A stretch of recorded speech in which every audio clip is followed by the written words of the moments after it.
Olá, meus queridos alunos do 9º ano, tudo bem com vocês? Eu sou a professora Gorete Wozniak, estamos aqui hoje para mais uma aula de Geografia.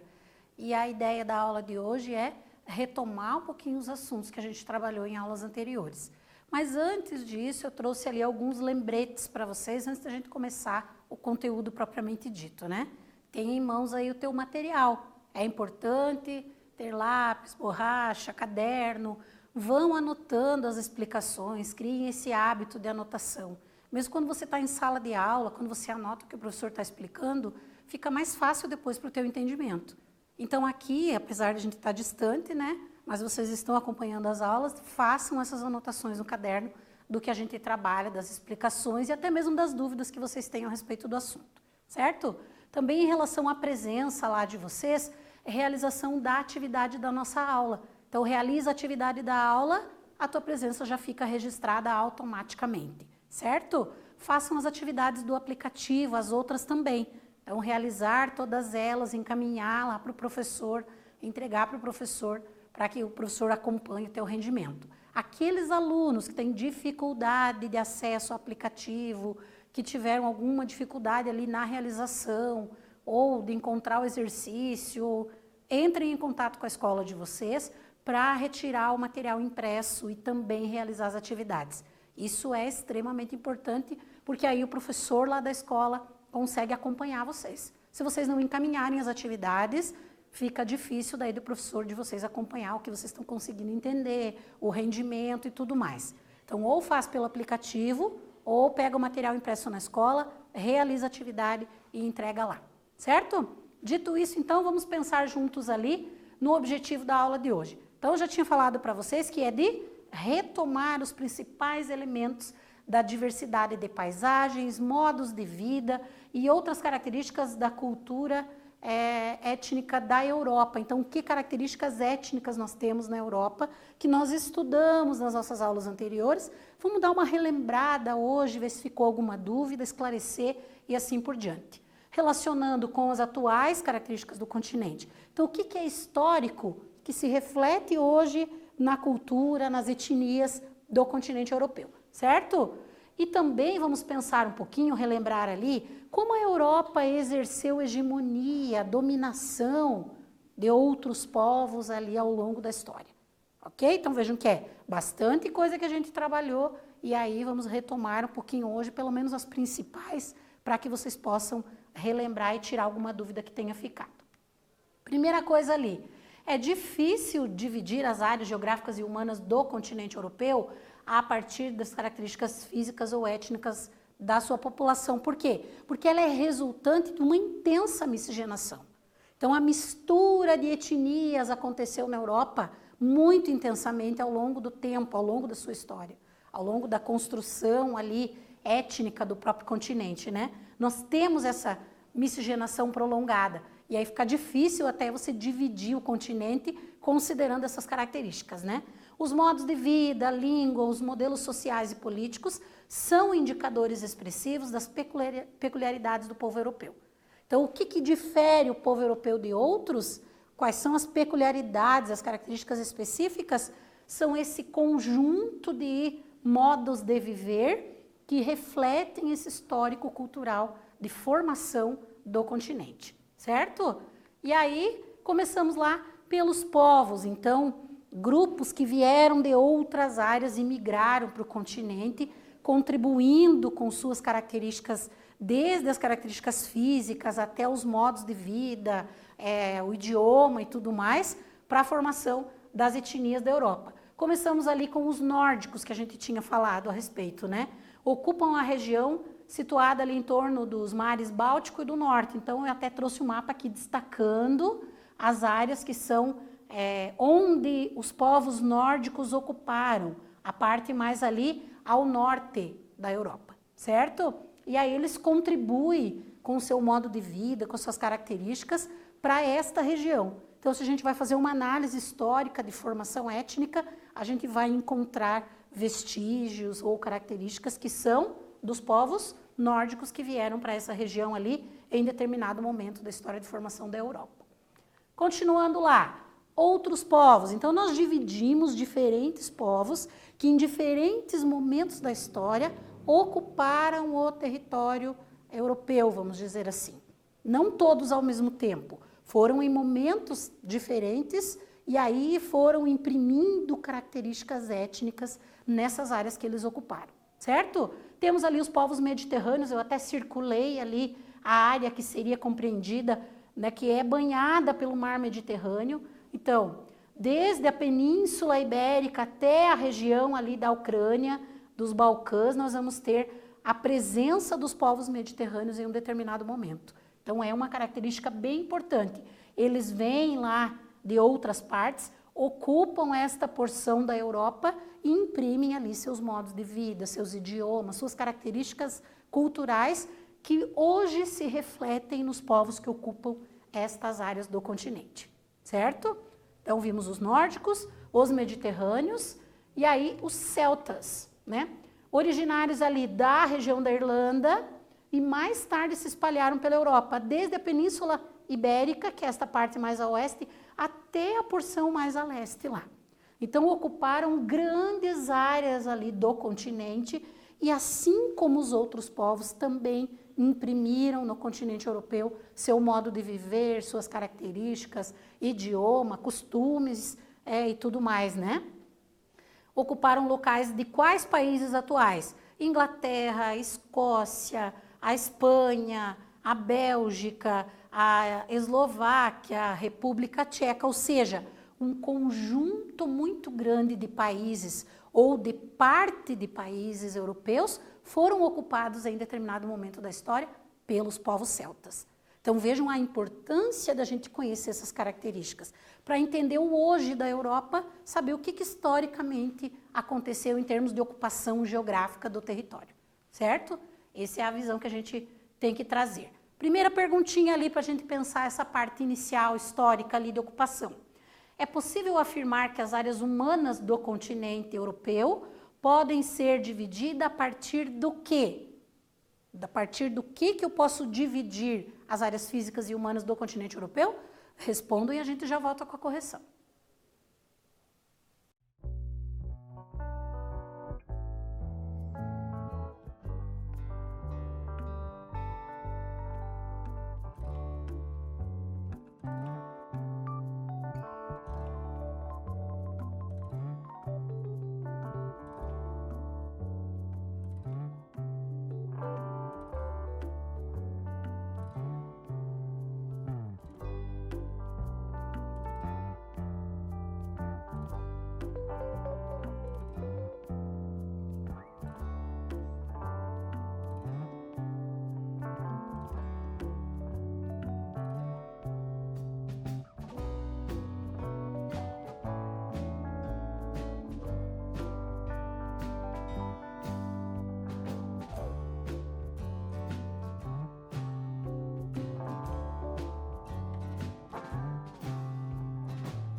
Voltamos ali com o exercício que ficou para vocês realizarem lá sobre essa primeira parte de formação histórica, de ocupação histórica da Europa, né?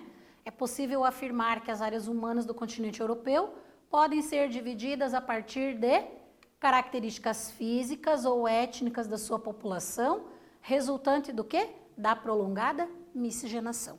Então, de que forma eu posso dividir o continente, estabelecer as regiões do continente através das características físicas, mas no nosso caso hoje de retomada, principalmente das características étnicas da população, certo?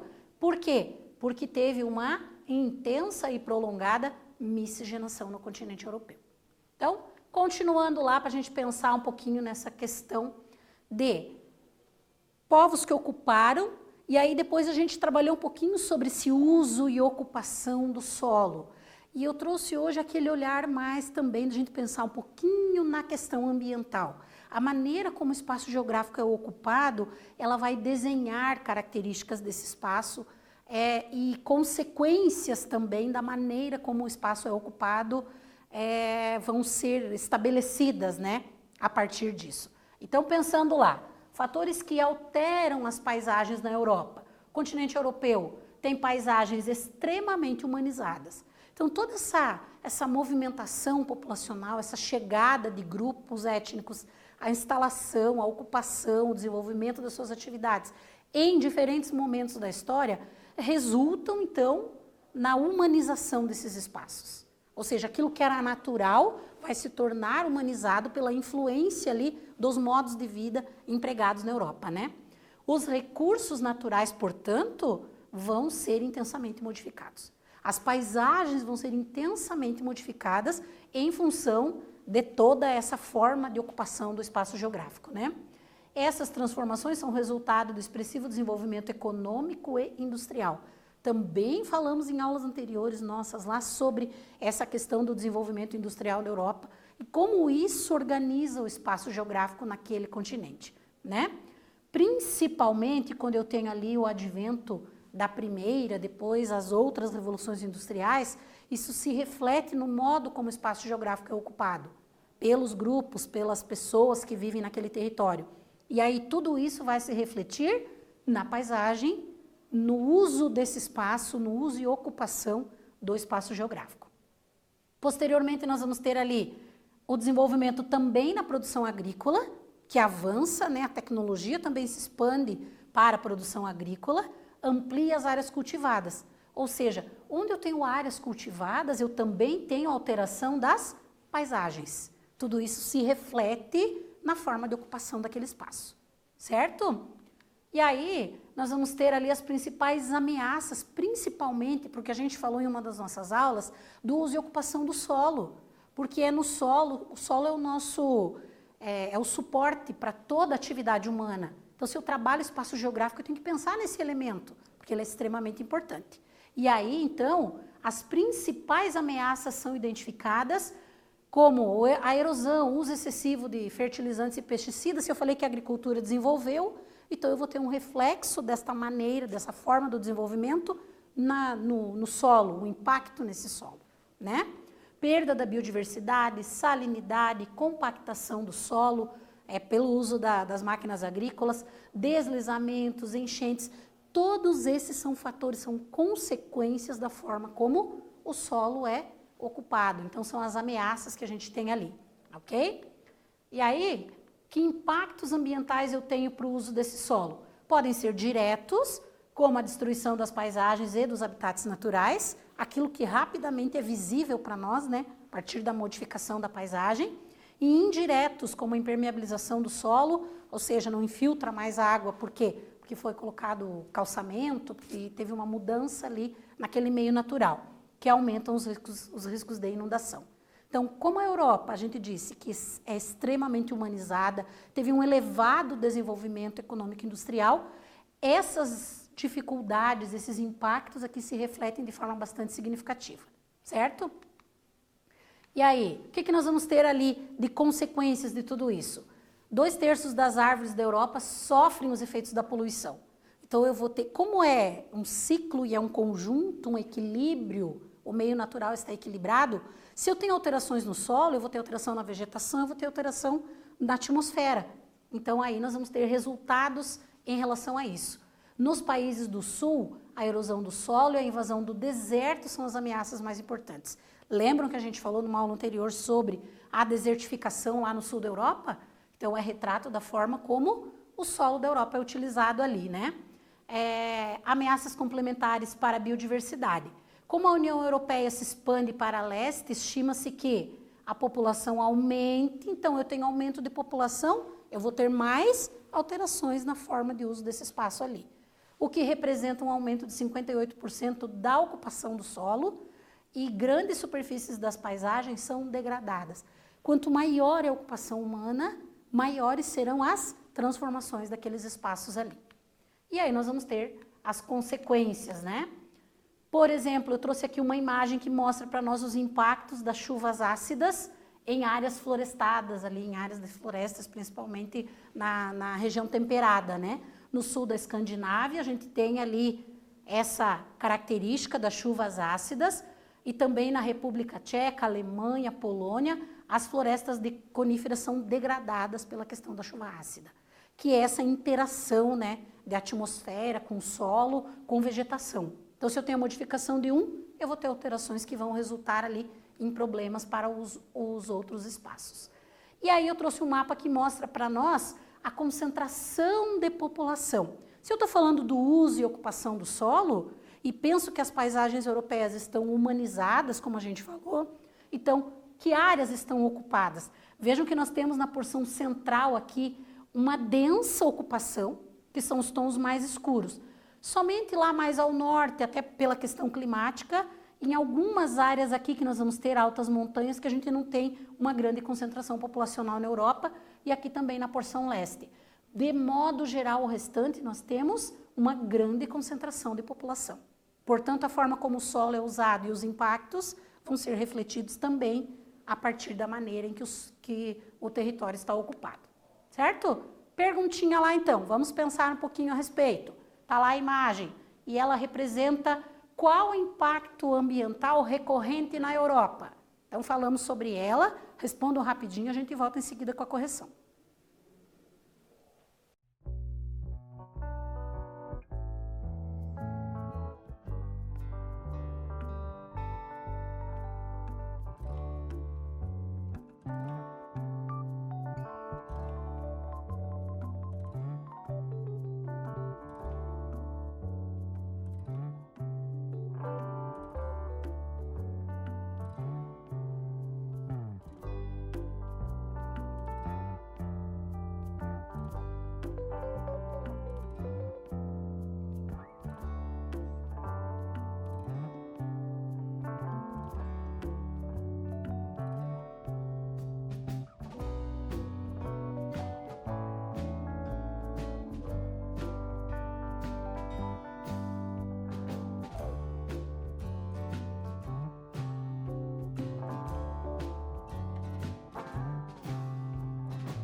Voltamos ali com o exercício que ficou para vocês refletirem um pouquinho sobre essa questão dos impactos a partir do uso e ocupação do solo na Europa, né? Todas as atividades desenvolvidas ali. Então, a imagem traz para nós o efeito do quê? Efeitos da precipitação ácida sobre uma floresta temperada. Entre outras características, nós temos várias áreas da Europa que têm esse problema das chuvas ácidas em função da interação, né, da poluição atmosférica. Aí vai precipitar, vai afetar a vegetação, vai afetar o solo, vai afetar até mesmo monumentos ou paisagens culturais ali da humanidade, né, vamos dizer assim. Então, é um problema, uma consequência grave da forma de ocupação do espaço geográfico e das interações dos impactos causados pelas atividades humanas. Claro que a gente sabe que a Europa hoje, ela está em busca desse equilíbrio, dessa sustentabilidade. Existem vários projetos que são desenvolvidos para melhorar essas características. As chamadas cidades inteligentes, que nós falamos também, que é esse olhar para diminuir a poluição atmosférica, para usar o espaço de forma mais sustentável, diminuir ou melhorar aquilo que foi degradado, de forma a melhorar, inclusive, a qualidade de vida, né, das populações que ocupam essas áreas. E aí a Europa vem com esses pensamentos, os países estão desenvolvendo projetos e tudo mais, na tentativa de diminuir esses impactos ali, certo? Aí outro tema que nós trabalhamos lá foram os grupos étnicos da Europa. A partir daquela ideia lá de formação dos povos antigos que contribuíram, os nórdicos, os mediterrâneos, os celtas, a gente teve a formação de grupos que surgem desses troncos linguísticos, né, que são chamados indo-europeus, e aí nós vamos ver que grupos que se formam a partir dessas características, né? Então nós vamos ter ali, o primeiro deles que nós tratamos em uma das nossas aulas são os germânicos, que áreas que são ocupadas pelos povos germânicos, né? Principalmente a parte central e norte da Europa. Entre esses povos germânicos, quais exemplos nós temos de povos germânicos? Lembram lá? Os alemães, os suecos, os noruegueses, os britânicos. Se a gente pegar lá as influências dos nórdicos, nós vamos ver que fazem parte aqui da mesma região. Então, o que eu tenho de características desses povos, provavelmente tem vestígios daqueles anteriores que vieram dos povos antigos lá, certo? Então, povos germânicos, localizados mais na porção norte da Europa ali, e os exemplos que nós estudamos são esses ali apresentados para vocês, ok? Outro grupo que nós estudamos lá, os eslavos. Que parte da Europa que os eslavos ocupam? Predominantemente a parte oriental, a porção leste, o chamado lá leste europeu. Então, nesta área da Europa, nós vamos ter a presença dos povos eslavos. Que exemplos que nós temos ali, que nós estudamos, e aí a gente estudou característica de um deles, né, pelo menos, para entender um pouquinho quais as influências culturais, o que tem de modos de vida que diferem um grupo do outro. Se eu pensar em germânicos, eslavos e depois os latinos que nós vamos ver na sequência. Então, nós estudamos um pouquinho de cada, né? No caso dos germânicos, a gente estudou lá sobre os dinamarqueses, algumas características específicas daquela população. Dos eslavos, nós vamos ter ali os russos, os poloneses, os ucranianos, os sérvios, entre outros da porção leste da Europa, que pertencem a este grupo étnico, certo? E, por fim, nós também vimos ali, dentro dessa ideia dos grupos étnicos da Europa, os latinos, que habitam predominantemente a Europa mediterrânea. Aquela porção lá que no estudo anterior a gente falou, ocupada pelos chamados povos mediterrâneos, então, neste caso aqui, nós vamos ter os latinos, que são aqueles com as línguas derivadas do latim, né? E aí nós tínhamos exemplos ali, os italianos que nós estudamos, e aí vimos alguns detalhes a respeito deles, os espanhóis, os franceses. Então, esses compõem os chamados povos latinos, a etnia latina ali. Então, só relembrando, 3 importantes grupos étnicos. Claro que dentro deles existem as subdivisões, as características específicas de subgrupos ali, né? Mas no geral, assim, para entender a composição étnica da Europa, tem que saber desses grupos aqui, certo? E aí, outro assunto que nós tratamos ainda com essa ideia de conhecer a Europa e as relações dela com outras partes do mundo. Porque aqui no nono ano a gente tem que pensar nisso. Essa ideia de como esse continente se relaciona com outros em termos de modos de vida, de cultura, economia e tudo mais. Então nós falamos da hegemonia. O que é hegemonia mesmo? É a supremacia de um povo sobre outros povos. Ou seja, superioridade que um país tem, por exemplo, sobre os demais, tornando-se assim um Estado soberano. Então é um território, um país, um continente que se sobrepõe a outros, por interesses de vários tipos, né? O Estado que detém a hegemonia possui influências, portanto, em diversas áreas. Que áreas que esse Estado, ou que esse continente, no caso da Europa, vamos pensar, né? Exerceu influência. Então, nós vamos ter ali econômico, cultural, poder militar, entre outros ali, né? Também em termos políticos. Ou seja, a hegemonia pode ser exercida num conjunto de coisas. Um conjunto de aspectos podem fazer com que um determinado território se sobreponha a outro. E essa é a ideia de hegemonia.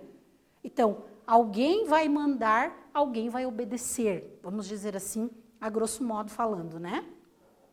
E aí, então, vamos pensar ali na Europa. Então, entre os séculos XIX e XX, a Europa detinha a hegemonia sobre outros continentes. Foi o período ali do auge dessa dominação da Europa sobre outras partes do mundo, né?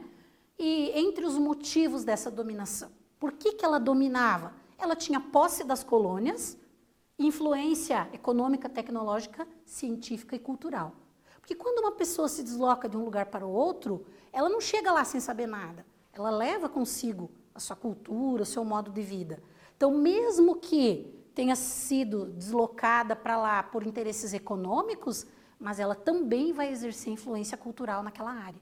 E daí a ideia dessa dominação, né? Se eram colônias de países europeus, eles estavam exercendo essa dominação, essa exploração e essa influência geral aqui em outras partes do mundo, né? Para ampliar o domínio, o que ela faz? Explora as riquezas naturais de outras partes. Ela era dona das colônias, os países europeus eram donos de outras porções de terra espalhadas pelo mundo. Então, eles tomavam posse, exploravam os recursos, independente de considerar quem já vivia naqueles espaços.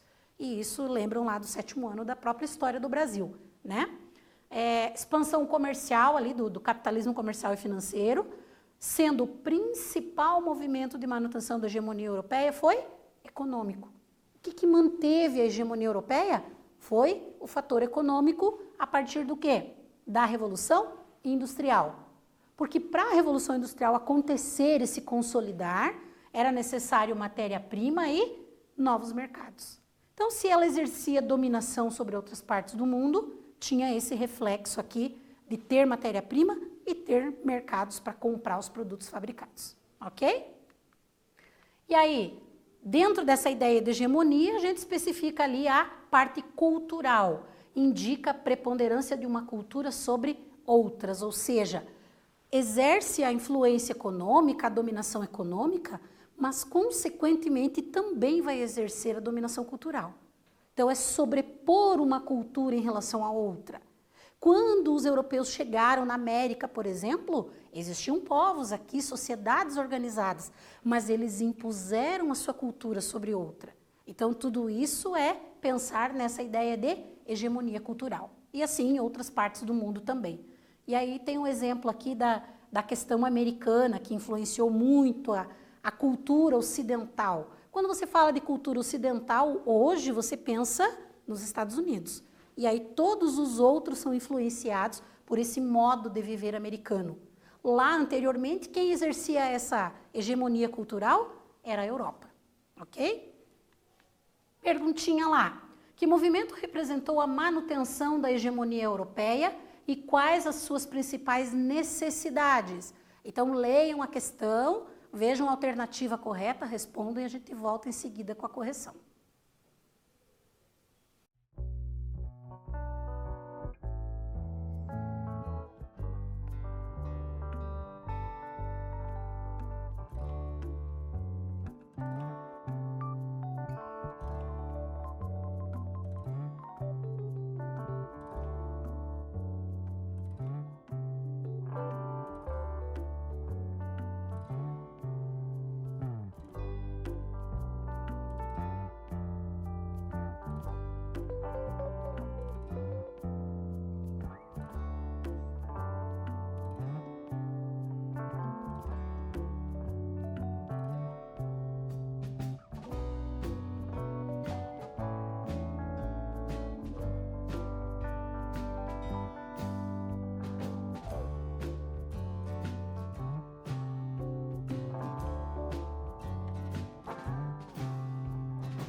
Voltamos ali com o exercício, ficou a perguntinha: que movimento representou a manutenção da hegemonia europeia e quais suas principais necessidades?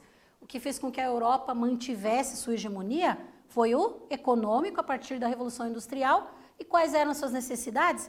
Busca por matéria-prima e novos mercados. Então, bem importante entender que a hegemonia europeia se manteve a partir do fator econômico, por causa da Revolução Industrial, ok? Continuando lá, então.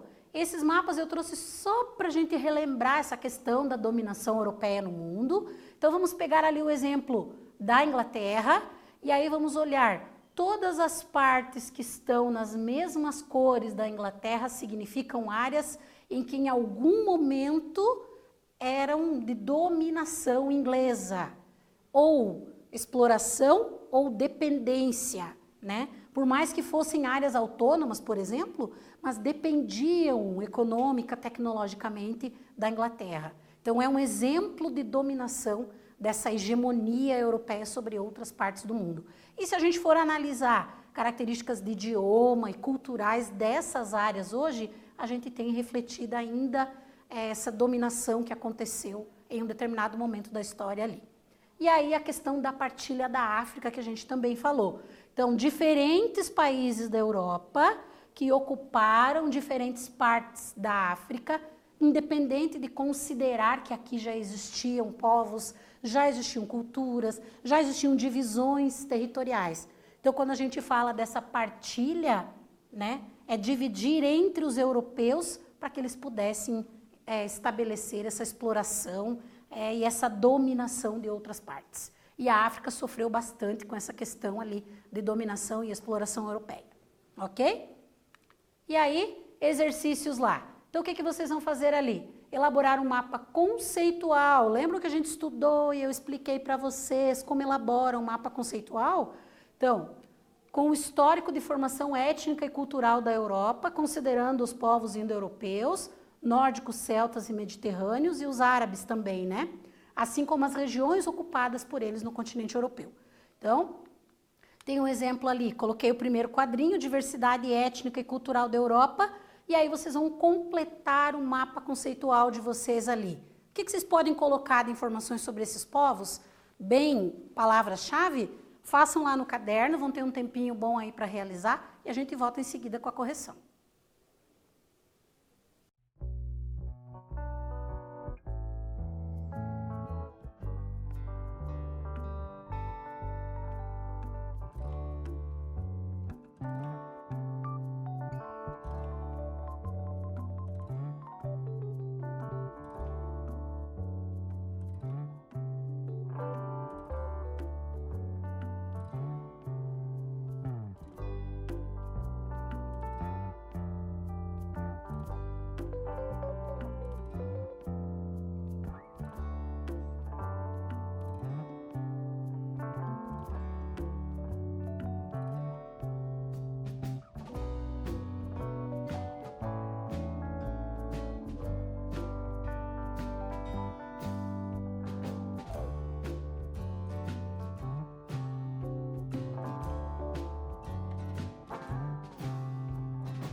Voltamos ali com o exercício, espero que tenham conseguido construir.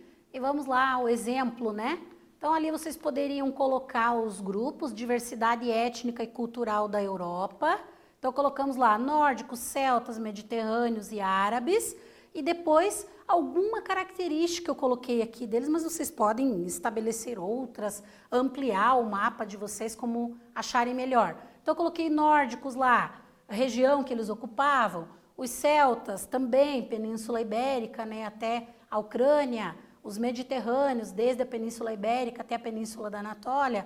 E os árabes, a Península Ibérica, conforme a gente tinha trabalhado em aulas anteriores sobre essa questão. Então, uma ideia aqui de mapa conceitual, cada um faz o seu, mas que tenha esse mesmo objetivo ali, certo?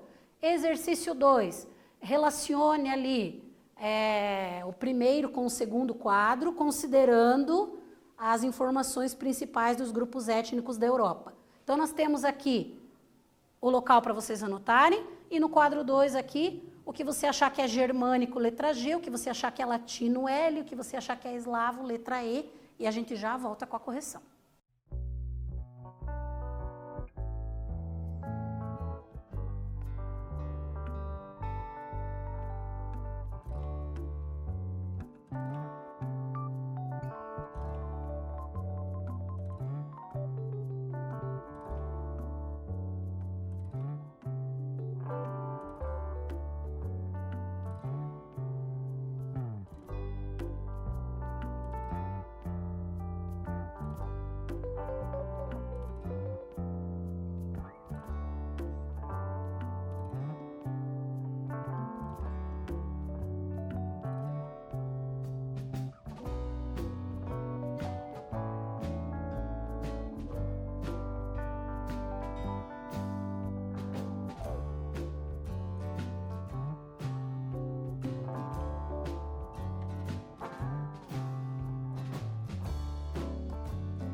Voltamos então ali com o exercício. Vocês tinham que relacionar o primeiro com o segundo quadro, considerando características dos povos germânicos, latinos e eslavos. Então, o primeiro lá são germânicos, ocupam a parte central e norte da Europa.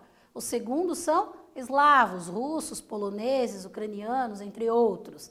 O terceiro ali também são germânicos, entre eles os alemães, os holandeses, os suecos. Depois, a próxima ali são latinos, portugueses, espanhóis, italianos.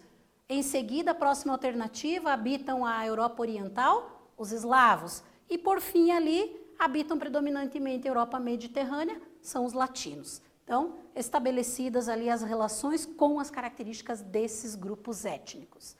Espero hoje ter contribuído na aula com vocês. Essa retomada é importante, porque aí o que a gente viu, a gente vai complementando na retomada. Se ficou alguma dúvida, vocês podem, então, perguntar para o professor, ir lá no aplicativo e assim vão construindo o conhecimento de vocês.